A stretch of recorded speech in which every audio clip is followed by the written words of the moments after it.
इस हमले का असर दुनिया भर में कच्चे तेल की कीमतों पर पड़ने लगा है। इस युद्ध का असर सीधे तौर पर मिडिल ईस्ट के भीतर नए खतरे के संकेत देने लगा है। इस हमले का असर अमेरिका को लेकर मिडिल ईस्ट के देशों के साथ साथ नाटो कंट्रीज में भी उठने लगे हैं।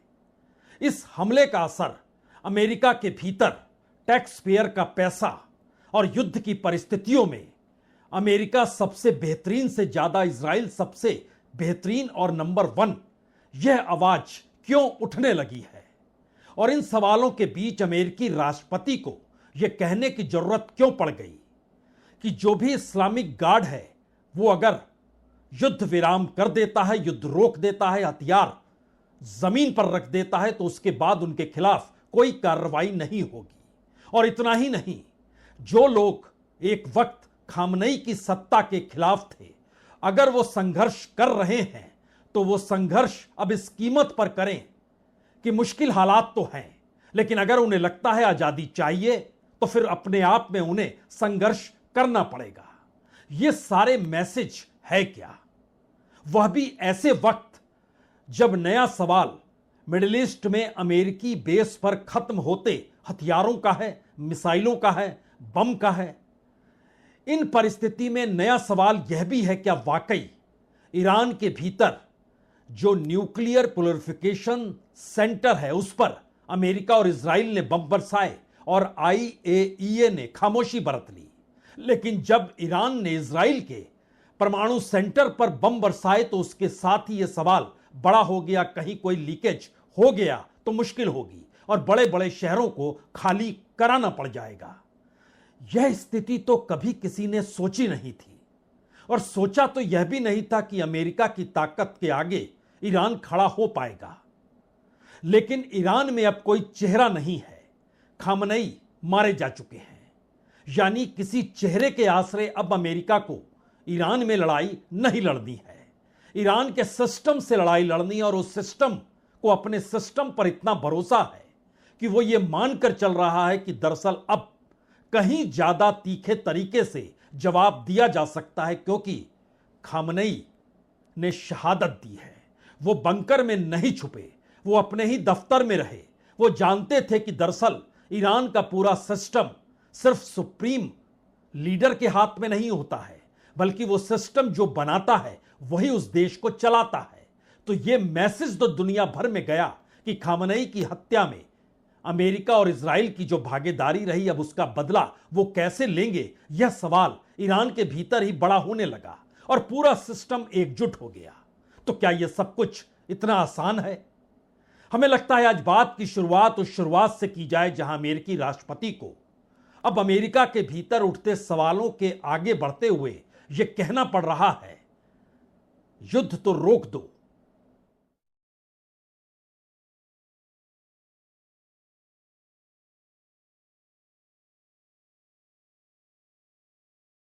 I once again urge the Revolutionary Guard, the Iranian military, police, to lay down your arms and receive full immunity or face certain death. It will be certain death. Won't be pretty. I call upon all Iranian patriots who yearn for freedom to seize this moment, to be brave, be bold, be heroic, and take back your country. America is with you.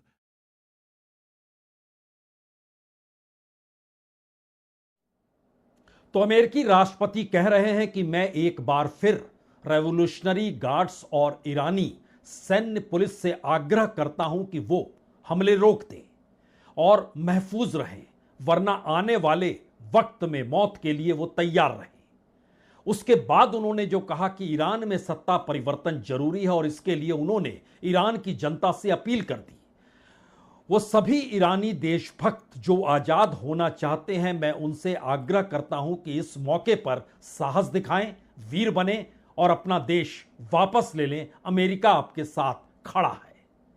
लेकिन दूसरा संकट तो यह है कि middle east देशों के भीतर से अब यह आवाज आ रही है कि अमेरिका का जो एंटी मिसाइल सुरक्षा कवच है वो अब सिर्फ और सिर्फ इजराइल की सुरक्षा में ही लगा हुआ है, यानी पूरे मिडिल ईस्ट को अलग थलग कर दिया गया है, क्योंकि मिडिल ईस्ट में जितना भी हथियार, जितना साजो सामान अमेरिका का था, वो या तो नष्ट हो गया या उसका उपयोग किया जा चुका है। और उसके बाद की परिस्थिति में ही यूरोप के कई देश अब खड़े हुए हैं, ब्रिटेन, फ्रांस, जर्मनी।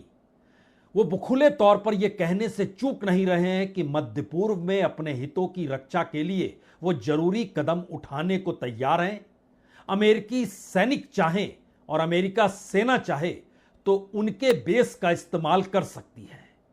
इसका असर यह हो रहा है कि जहां जहां ब्रिटेन, फ्रांस और जर्मनी के जो सैनिक अड्डे दूसरे देशों में मौजूद हैं, साइप्रस में जैसे ब्रिटिश बेस है, उस पर हमला हो गया।